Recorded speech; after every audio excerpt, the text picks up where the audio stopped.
Olá pessoal, tudo bem? Hoje eu trouxe para vocês aqui Red Sonja ou Red Sonja, a balada da deusa ruiva, com história do Roy Thomas, desenhos do Esteban Maroto, do Santi Casas, né, na arte final e nas cores aí.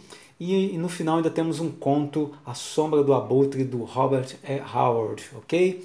Selo Pipoca e Nanquim, essa capa belíssima aqui com desenhos do Esteban Maroto, cores e arte finalizada pelo Santi Casas, ok? Bela capa realmente. E aí vamos dar uma olhada na lombada. Red Sonja, a balada da deusa ruiva, Thomas, Maroto, Casas e Howard, ok? Aqui uma arte aqui com a Sônia, o Sonja, ok? Selo Pipoca e Nanquim. E aí essa contracapa também belíssima com a arte aqui já do Santi Casas, ok? Olha que bela contracapa. Vamos dar uma olhadinha no quadrinho por dentro. Vamos ver como é que está esse petardo aqui, né? Olha essa guarda aqui vermelha com a Sonja enfrentando aqui uns selvagens, né? Um bando aqui. Essa arte é do Esteban Maroto. Realmente bela, bela guarda. Realmente aqui em vermelho, remetendo realmente a personagem, né? Mais uma arte aqui do Esteban Maroto. Tradução Alexandre Calari, ok? E aí nós temos mais uma arte aqui do Esteban Maroto, uma bela arte, por sinal, também. Preto, branco, cinza, né, e vermelho as cores aqui. Aqui nós temos uma arte aqui do Santi Casas, agora. História do Esteban Maroto, do Santi Casas e do Roy Thomas. O roteiro é do Roy Thomas, a arte é do Esteban Maroto e do Santi Casas, ok? Isso aí. E aí nós temos aqui, né, uma introdução do Roy Thomas, tá? Temos aqui uma fala também do Esteban Maroto, com o desenho dele. Aqui são cenas aqui de dentro do quadrinho, essa arte é do Santi Casas, essas duas aqui do Esteban Maroto. Aqui temos a fala do Esteban Maroto com a arte dele e a fala do Santi Casas com a arte dele aqui também do lado, ok? E aí nós vamos começar aqui a história. Começamos a história aqui com a arte do Santi Casas, ok? E nós temos aqui esse castelo. Nós estamos vendo aqui que a Sonja está chegando, né? O cabelo dela ruivo vermelho se aproximando desse castelo aqui sombrio. E aqui nós temos, né, um soberano aqui, um líder, né? A gente percebe que ele é um cara cruel demais e ele está aqui reclamando de que eles serão todos esquecidos, que no futuro eles não passarão de sombras, né, de pessoas esquecidas, que ninguém vão se lembrar dele. E tem essa trovadora aqui que ele pede para que cante uma canção, mas ela disse que não pode cantar agora, mas que está preparando uma canção para ser cantada na hora certa, e ela vai cantar. É apresentado a esse líder, né, esse soberano aqui, uma princesa que teria sido a última princesa capturada, né? Ele devastou a terra completamente aqui, a terra está completamente devastada, ele tem poucos soldados, mas esses soldados foram suficientes para derrotar esse povo que era camponês, era um povo medroso, né? E aí nós temos a princesa aqui apavorada, tentando conversar com ele, tentando fazer com que ela fique viva, né? Mas ele começa a alegar ali que todos serão esquecidos, que eles não passarão de pó daqui a alguns anos, e ele se aproxima da princesa e ela tenta, né, ainda de alguma forma tentar fazer com que ele não a mate, né, dizendo que eles poderiam viver uma vida juntos, mas que ele que não adianta, que isso não está seduzindo ele, digamos assim. Então ela pergunta o que ela pode fazer por ele, e ele então diz que o que ela pode fazer por ele é morrer. E ele então corta a cabeça dela, né, e o corpo cai para um lado e a cabeça cai para o outro aqui, e todos ficam espantados olhando, e ele fica cada vez mais irritado e pede então para que a trovadora cante a canção, e ela então começa a cantar uma canção dizendo que ela cantará uma música sobre Sonja ou Sônia, né? E ela então começa a cantar essa canção, e aí nós temos um sol vermelho aqui, E aí nós já entramos na arte do Esteban Maroto, né? Onde nós estamos vendo aqui a Sonja sendo a canção, né? A balada está sendo tocada e cantada, enquanto a gente está vendo aqui a Sonja sendo treinada aqui por um mestre, né? Treinada na espada aqui.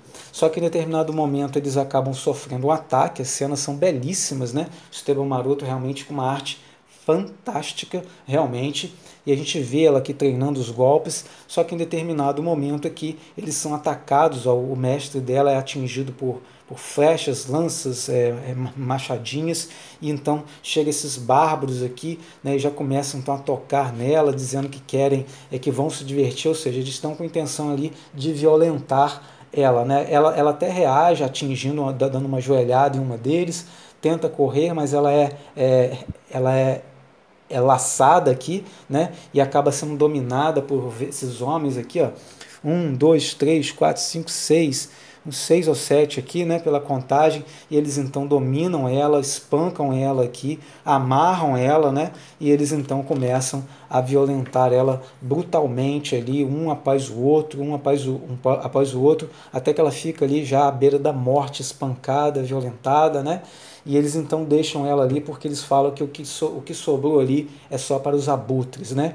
Então os abutres, os corvos ali se aproximam dela, enquanto isso tudo, a balada está sendo cantada, gente. Tá vendo? A balada, esses balões aqui são da balada, enquanto essas aqui são as vozes dos personagens. Então a gente vai ver aqui que os corvos, né?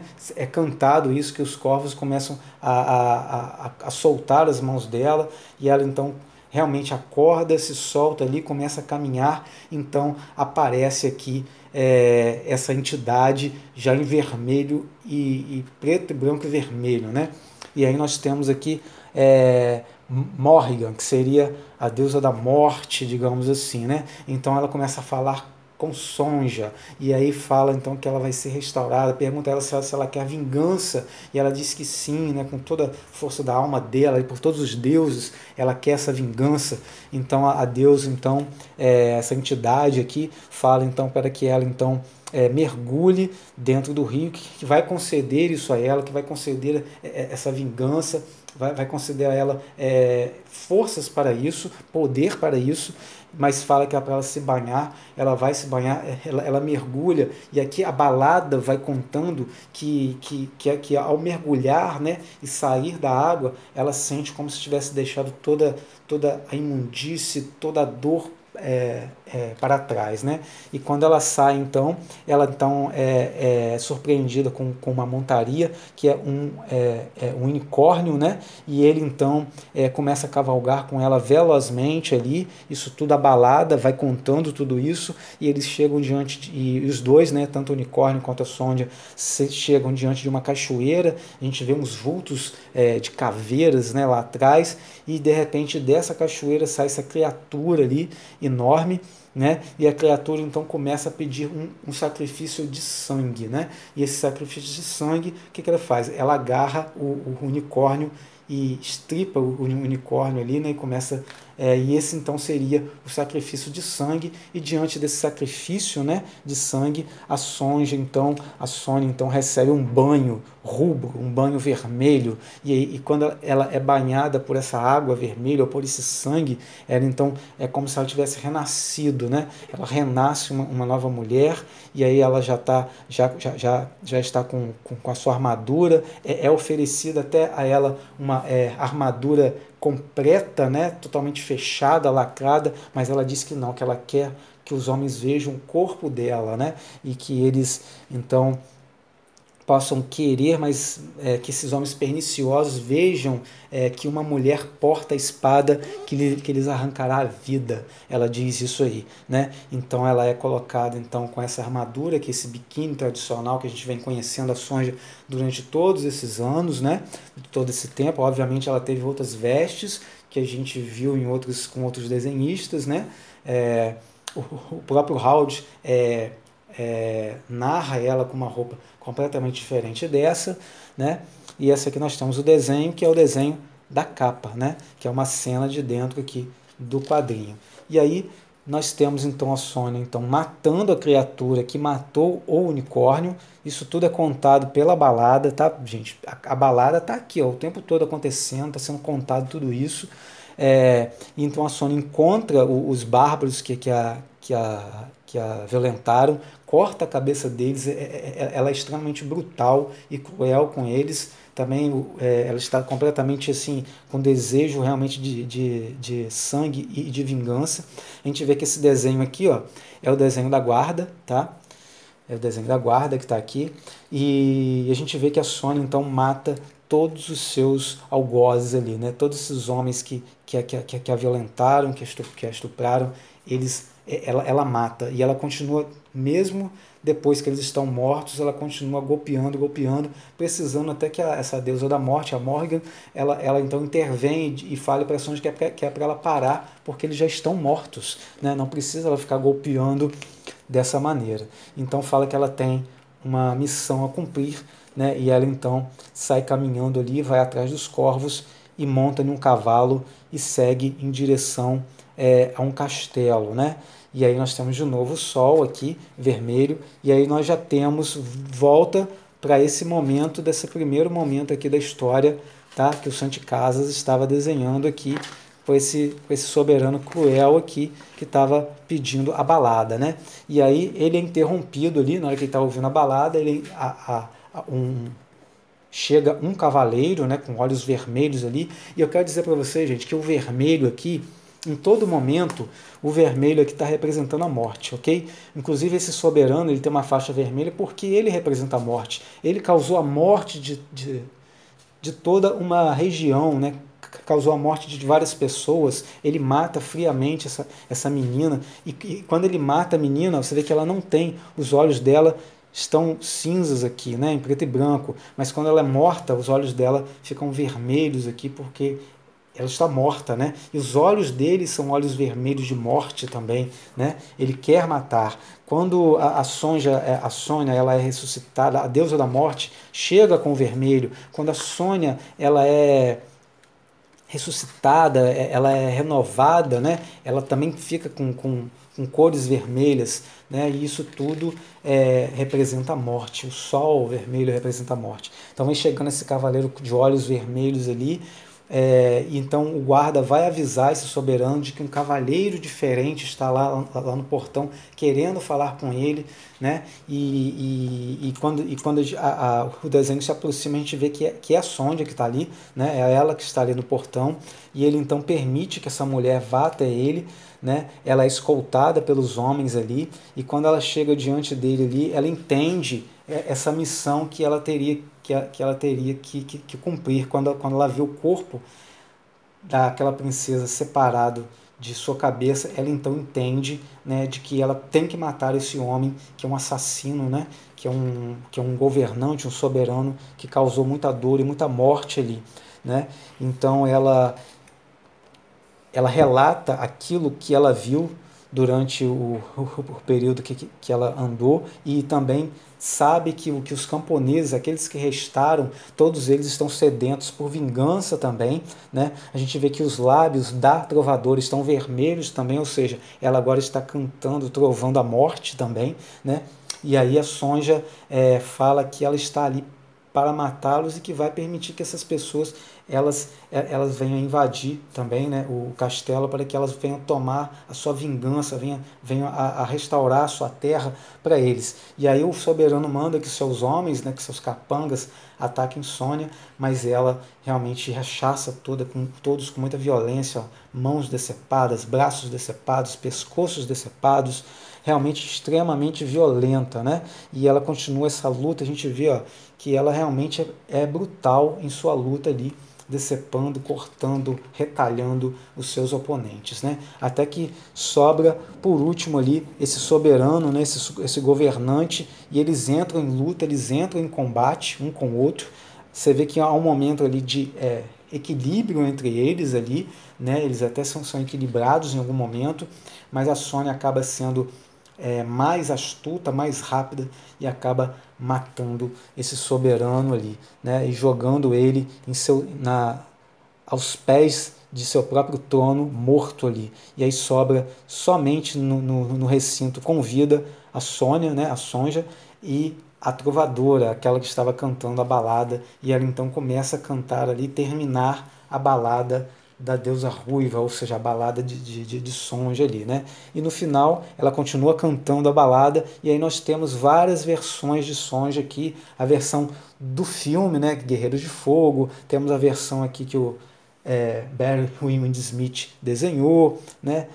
Enfim, tem Sônia aqui com várias versões, né? Que a gente já viu ela pelos quadrinhos aí. E aí a história termina, né? Com esses últimos acordes, essas últimas frases da balada da deusa ruiva aqui.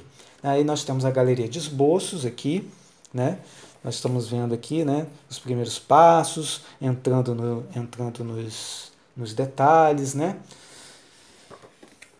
Volume e leitura, ajustando a narrativa, né? O Santi Casas que tá falando isso aqui, né? Falando, eles tem o desenho aqui e tem eles falando um pouco sobre o que eles estão fazendo. Ó.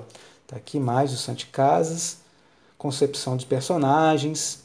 Aí tem a fala do Estevão Maroto também. Tem aqui um lápis, né, do Estevão Maroto. Ó. É o lápis dele, ok? E aí nós temos Estevão Maroto com seus rascunhos também, com seus esboços aqui. Né, uma fala dele aqui também. Você vê que realmente já no traço do lápis a gente vê que o cara é muito fera mesmo, né?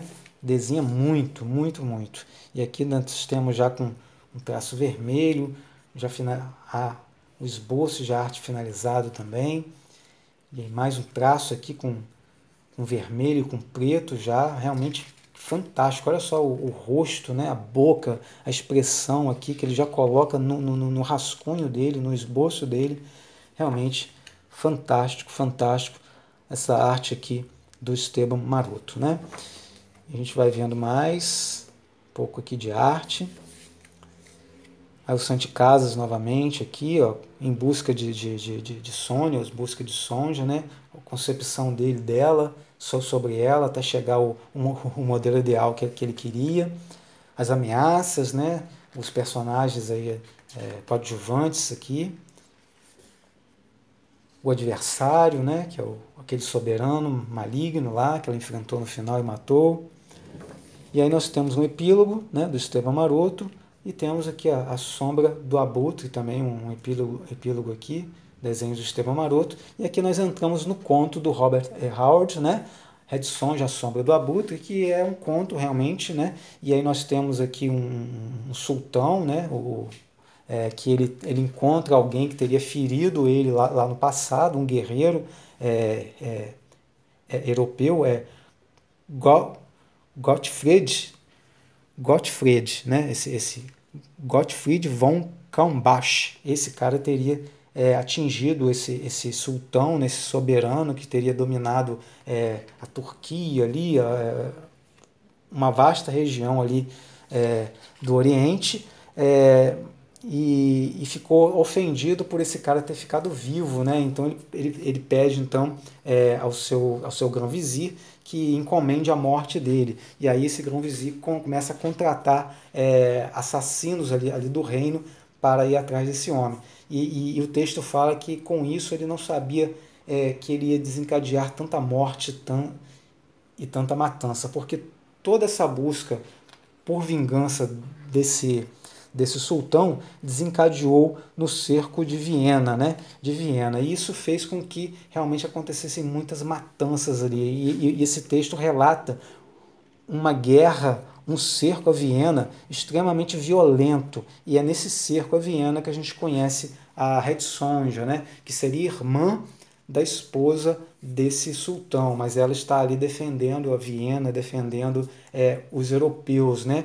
E a gente tem a narrativa dela de que ela era muito rápida, ela era como uma pantera, com cabelos vermelhos, com a, com a, com a pele muito branca, vestindo calças e botas que estavam acima do joelho, calças com uma faixa verde na cintura, com uma capa rubra, ou seja, com uma camisa branca, com uma roupa totalmente diferente daquilo que a gente está acostumado a ver da Sonja de hoje em dia, né? Então essa foi a primeira ideia, a primeira concepção que o Robert Howard teve da Sonja, né? E ela então ajuda, esse Gottfield ajuda nessa resistência de Viena, uma luta extremamente cruel, extremamente violenta, né? E que no final acaba sendo vencida pelos europeus, que acabam rechaçando esse sultão, né? E no final eles acabam devolvendo a cabeça do seu principal assassino. De quem é? Que é justamente um homem, né? Que é o Mikhail Oglu, né?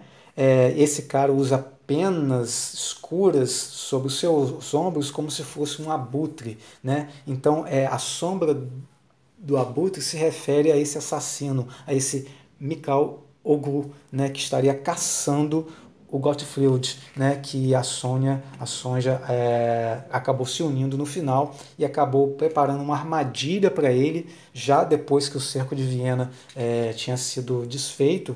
Eles preparam uma armadilha para esse Mikhail Oglu, porque ele infligiu muitas mortes, né, em toda a população ali. Então eles se vingaram e mandaram a cabeça para o sultão Solimão, que estava lá, saiu derrotado, né, de lá da Europa, de lá de Viena, mas quando chegou lá na sua terra estava contando vantagem, como se tivesse saído por cima, mas com a chegada da cabeça desse seu assassino, desse principal assassino, desse abutre, né, eles acabam então caindo por terra de que ele teria saído derrotado nessa batalha de Viena. Realmente é um conto muito, muito bem escrito, muito legal de ler realmente, com muitos detalhes sobre a batalha, né, de como foi esse relacionamento entre a Sonja e o Gottfried, né? Eu não sei se estou falando o nome do cara certo, mas enfim, essa relação entre os dois é muito bem detalhada, tudo é muito bem detalhado. O Robert E. Howard, ele realmente é um escritor fantástico, muito detalhista, com uma pesquisa de época, de história muito bem feita, né? E no final nós temos aqui mais uma arte do Esteban Maroto, tá? E aí termina esse quadrinho aqui, que é a Red Sonja, a balada da deusa ruiva, da editora Pipoca e Nanquim. Então é isso, pessoal. Essa é a edição que saiu agora recentemente, tá? Da Red Sonja, ou Red Sonja, a balada da deusa ruiva, pela editora Pipoca e Nanquim. Espero que tenham gostado do vídeo. Um grande abraço e fiquem com Deus.